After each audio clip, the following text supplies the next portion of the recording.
gereja atau umat Tuhan yang mengasihi Tuhan Yesus Kristus dan yang sangat dikasihi oleh Tuhan Yesus.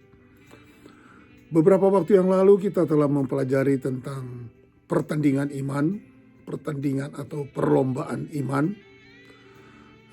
Sekarang kita akan teruskan dari 1 Korintus pasal yang ke-13 ayat yang ke-13. Demikianlah tinggal ketiga hal ini, yaitu iman, pengharapan, dan kasih. Dan yang paling besar di antaranya ialah kasih. Hanya 3 hal. Kita telah bicara tentang iman. Kita akan teruskan dengan pengharapan.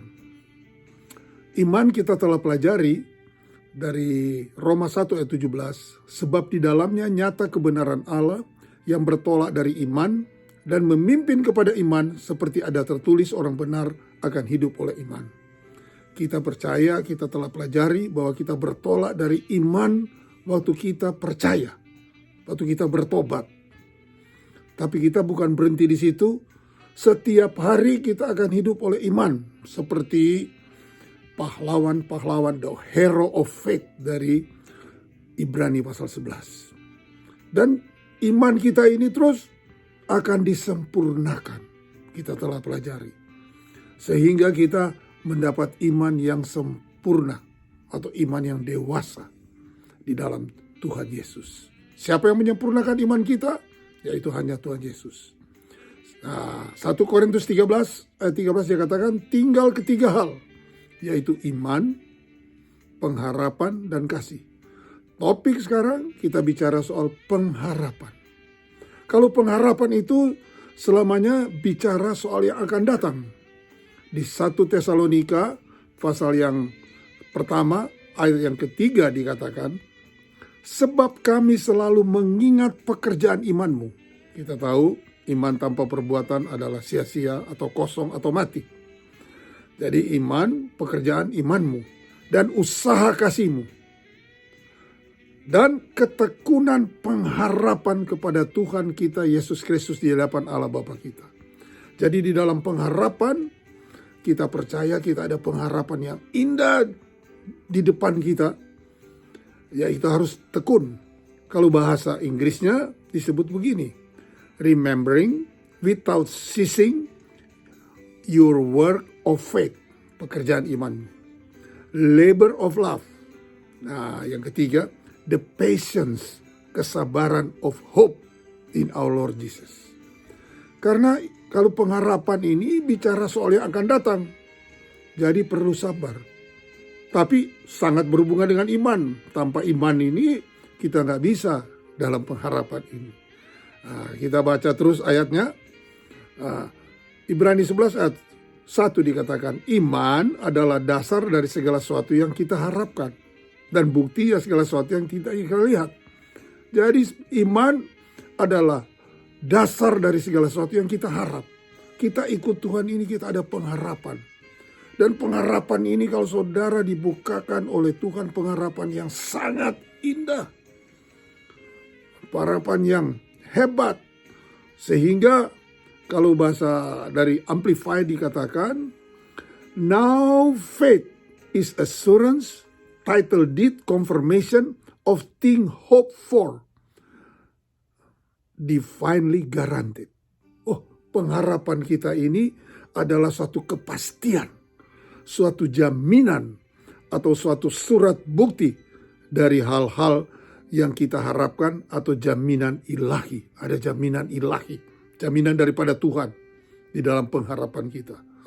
Puji nama Tuhan Yesus. Kita terus berjalan oleh iman sampai kita iman sempurna, tapi karena kita ada pengharapan di depan kita. Yaitu selamanya ada 3 hal ini.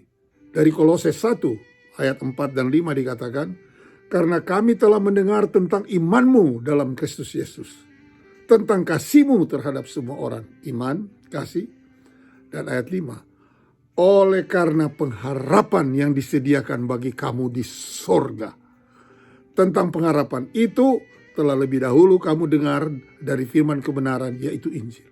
Oh, kita ada pengharapan yang hebat. Sebab itu saya akan menerangkan tentang apa pengharapan kita yang telah disediakan oleh Tuhan Yesus. Nah, pengharapan kita baca dari Ibrani pasal 6. Sebelum kita baca, saudara tahu Ibrani yaitu orang Yahudi. Artinya orang Yahudi yang telah lahir baru, yang telah percaya.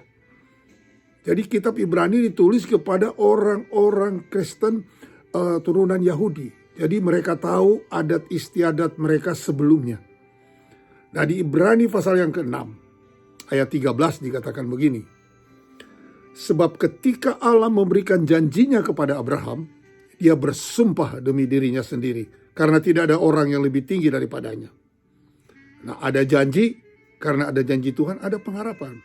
Ayat 14 katanya, sesungguhnya aku akan memberkati engkau berlimpah-limpah dan akan membuat engkau sangat banyak. Sebab itu Abraham berjalan dengan iman, dia bapa orang beriman, karena dia ada janji Tuhan. Ada pengharapan di depannya. Ayat 15, Abraham menanti dengan sabar dan dengan demikian ia memperoleh apa yang dijanjikan kepadanya. Kita telah pelajari bahwa Abraham nanti umur 99 baru punya anak Ishak. Dan sesudah Ishak mulai dewasa pun disuruh persembahkan dan lain-lain. Nah, ayat yang ke-16. Sebab manusia bersumpah demi orang yang lebih tinggi. Dan sumpah itu menjadi suatu pengokohan baginya yang mengakhiri segala bantahan. Ayat 17. Dengar baik-baik. Karena itu, untuk lebih meyakinkan mereka yang berhak menerima janji itu, akan kepastian putusannya, Allah telah mengikat dirinya dengan sumpah. Jadi satu, Allah mengikat diri dengan sumpah. Ayat 18. Supaya oleh dua kenyataan yang tidak berubah-ubah, tentang mana Allah tidak mungkin berdusta. Jadi kita yang mencari perlindungan beroleh dorongan yang kuat untuk menjangkau pengharapan yang terletak di depan kita. Jadi Tuhan janji kepada Abraham. Tuhan janji juga kepada saudara dan saya. Janji itu dimeteraikan atau di-seal karena Allah mengikatnya dengan sumpah. Satu, dia bersumpah dengan dirinya sendiri. Kedua, kita harus tahu Allah tidak mungkin berdusta. Jadi dua hal ini kita mencari perlindungan, kita beroleh dorongan yang kuat untuk menjangkau pengharapan yang terletak di depan kita. Oh, puji nama Tuhan Yesus. Allah bersumpah dan Allah tidak mungkin berdusta. Kita ada pengharapan di depan. Nah, pengharapan ayat 19 dari Ibrani pasal 6. Pengharapan itu adalah sau yang kuat dan aman bagi jiwa kita yang telah dilabuhkan sampai di belakang tabir. Di mana Yesus telah masuk, ayat 20, sebagai perintis kita ketika ia menurut Melkisedek menjadi imam besar sampai selama-lamanya. Oh haleluya. Kita punya pengharapan seperti sau atau jangkar telah dilabuhkan di belakang tabir. Nah itu kan saya akan bicarakan. Kita lihat terjemahan yang lain ya. Dari terjemahan sederhana Indonesia ayat 19-20. Biarlah harapan kita itu berfungsi seperti sebuah jangkar yang kuat dan aman bagi diri kita sendiri. Supaya kita dikuatkan dan tidak terbawa oleh arus apapun. Karena pengharapan kita sebenarnya adalah Yesus sendiri. Yang sudah membuka jalan bagi kita ke dalam ruang Maha Kudus di rumah Allah di surga. Jadi sekarang kita bisa langsung mendekat kepadanya di sana dalam doa karena Yesus sudah bertugas sebagai imam agung bagi kita untuk selama-lamanya sesuai dengan pola imam Melkisedek. Kita telah pelajari imam Melkisedek adalah imam yang kekal. Tuhan Yesus telah masuk, sebab itu kita dilabuhkan pengharapan kita dilabuhkan sampai di belakang tabir. Nah di sini tabir apa? Nah saya baca dari Amplify ya. Dibilang begini, supaya saudara jelas. A safe and steadfast hope that enters within the veil. Jadi, steadfast hope, jadi kita yang tetap dan kita aman, kita masuk sampai di belakang veil atau tabir. dalam kurung, of the heavenly temple, the most high place in which very presence of God dwells. Ke ruangan dari bait rumah sorgawi, di mana tempat yang maha kudus, di mana hadirat Tuhan hadir di situ. Oh, puji nama Tuhan Yesus. Itulah pengharapan kita. Tuhan Yesus telah masuk di belakang tabir atau veil atau curtain atau tirai. Nah, apa tirai di situ? Nah, kita mesti pelajari. Kalau saudara telah mempelajari tentang kemah Musa, kemah suci Musa yang dibangun di padang belantara, saudara tahu hal ini. Ada 3 bahagian di situ. Ada yang namanya halaman, kalau mau masuk di situ 1 pintu, dan ada namanya ruang kudus, dan ada namanya ruang maha kudus. Nah, ruang maha kudus di situ ada tabut perjanjian. Kalau saudara baca dari Keluaran pasal 25 sampai 40, semua bicara soal ini. Nah, waktu Tuhan, ini cuma di Alkitab katakan, ini cuma gambaran. Dari Ibrani pasal 8 ayat 5, pelayanan mereka adalah gambaran. Jadi imam masuk di ruang di halaman, hanya gambaran dan bayangan dari apa yang di sorga. Sama seperti yang diberitahukan oleh Musa ketika ia hendak mendirikan kemah. Ingatlah, demikianlah firman-Nya, bahwa engkau membuat semuanya menurut contoh yang telah ditunjukkan kepadamu di atas gunung. Jadi saudara tahu, kemah Musa itu hanya contoh atau gambaran atau bayangan dari apa yang di surga. Sebab itu waktu diperintahkan oleh Tuhan, itu semua ukurannya harus pasti. Karena kalau saya punya bayangan, kena sinar atau kena matahari, mesti persis seperti saya. Tapi itu cuma bayangan. Jadi imam besar masuk 1 tahun 1 kali untuk menyampaikan umat. Tapi kita sekarang ini punya namanya Tuhan Yesus. Dia telah masuk dulu imam besar bawa darah domba, tapi Tuhan Yesus masuk, dia membawa darahnya sendiri ke sana. Dan dia cuma masuk 1 kali sampai selama-lamanya. Nah, dia di Ibrani pasal 9 ayat 3. Di belakang tirai yang kedua terdapat 1 kemah lagi yang disebut tempat yang maha kudus atau maha suci. Ayat yang ke-7 dibilang, tetapi di dalam Tuhan Yesus masuk di dalam kemah yang kedua, hanya imam besar saja yang masuk sekali setahun, yaitu di ruang maha suci. Dan harus dengan darah yang ia persembahkan karena dirinya sendiri dan pelanggaran-pelanggaran yang dibuat umatnya secara tidak sadar. Ayat yang ke-11 saya baca. Tetapi Kristus telah datang sebagai imam besar untuk hal-hal yang baik dan akan datang. Ia telah melintasi kemah yang lebih besar dan lebih sempurna, yang bukan dibuat oleh tangan manusia, artinya tidak termasuk ciptaan ini. Ayat 12 dari Ibrani pasal 9. Dan ia telah masuk 1 kali untuk selama-lamanya ke dalam tempat yang kudus, bukan dengan membawa darah domba jantan dan darah anak lembu, tetapi dengan membawa darahnya sendiri. Dan dengan itu ia telah mendapat kelepasan yang kekal. Ayat 24, sebab Kristus bukan masuk ke dalam tempat kudus buatan tangan manusia, yang hanya merupakan gambaran saja dari ada yang sebenarnya, tetapi ke dalam sorga sendiri yang menghadapi hadirat Allah guna kepentingan kita. Haleluya. Dia masuk di belakang tabir, di ruang maha kudus, di tempat hadiratnya Tuhan. Bukan yang gambaran. Gambaran itu yang kemah Musa. Tapi yang aslinya, bukan ciptaan manusia. Itu yang di surga. Dan dia telah masuk di sana, membawa darahnya yang kudus. 1 kali masuk. Bukan seperti imam dulu tiap tahun harus masuk. Dia 1 kali dia masuk. Dan saudara dan sekarang saya sudah beroleh jalan ke sana.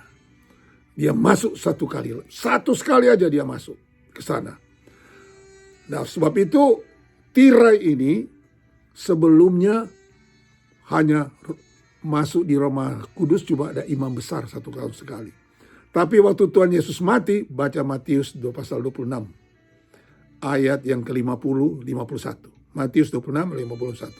Yesus berseru pula dengan suara nyaring, lalu menyerahkan nyawanya. Dan lihatlah, tabir bait suci. Tabir bait suci yang dari perbatasan antara ruangan kudus sama ruang maha kudus terbelah dua dari atas sampai ke bawah. Dan terjadilah gempa bumi dan bukit-bukit terbelah. Waktu Tuhan Yesus mati, itu tabir bait suci yang di bait Allah terbelah dari atas ke bawah. Bukan perbuatan manusia, perbuatan Tuhan. Itu sangat tebal, saudara percaya ada 5 lapis dan lain-lain. Tapi itu maksudnya tabir atau veil.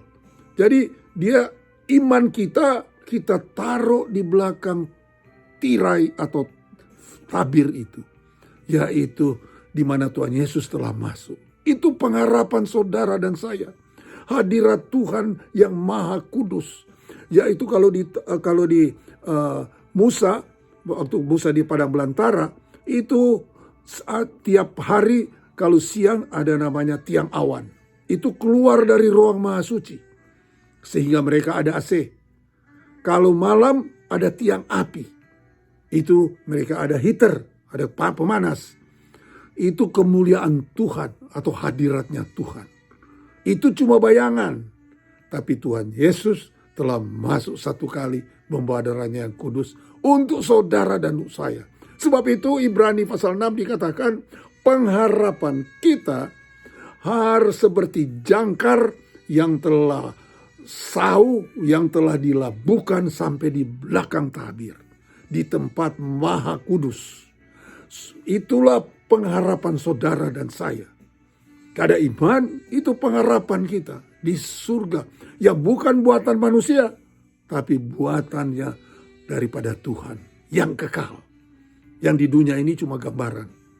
Sebab itu saudara, kita punya pengharapan. Sebab itu waktu Abraham mendapat janji. Ini pengharapan kita telah diikat sendiri oleh Tuhan bersumpah. Dan Tuhan gak mungkin bohong. Sebab itu kita melayani Tuhan sekarang apapun. Tapi iman kita, jangkar pengharapan kita udah sampai di belakang tabir. Ruangan maha suci. Hadiratnya Tuhan. Sebab itu saudara, ikut Tuhan. Karena apa? Katakan. Untuk pengharapan perlu ketekunan. Atau the passion of hope. Perlu kesabaran. Kita pengharapan. Sebab itu bagi kita orang percaya yang sudah terima Tuhan. Kita punya pengharapan yang indah. Bukan mungkin kita dapat. Atau mungkin selamat. Oh kita ikut Tuhan udah pasti. Kita punya iman dan kita punya pengharapan. Nah pengharapan ini kan saya akan jelaskan lebih lagi dalam pelajaran berikut. Itulah pengharapan kita sampai di belakang tabir. Tabir itu apa? Antara ruang maha suci. Sudah terbelah. Dan Tuhan Yesus sudah masuk satu kali sebagai pelopor antara saudara dan saya. Sebab itu kita punya jangkar yang di Alkitab katakan. Jangan kita dibawa arus. Jangan kita diombang-ambingkan oleh segala macam pengajaran. Atau segala problem dunia ini. Oh haleluya, ada problem. Tapi kita pengharapan kita udah sampai di mana Tuhan Yesus masuk. Dan dia sudah masuk dan dia sudah duduk di kanan Allah Bapa di sana. Dia sedang menanti untuk saudara dan saya. Nah, dia masuk di sana dan dia berdoa. Ibrani pasal 7. Dia berdoa untuk saudara dan saya. Sebab itu kalau kita ikut Tuhan benar-benar. Hidup di dalam kebenaran.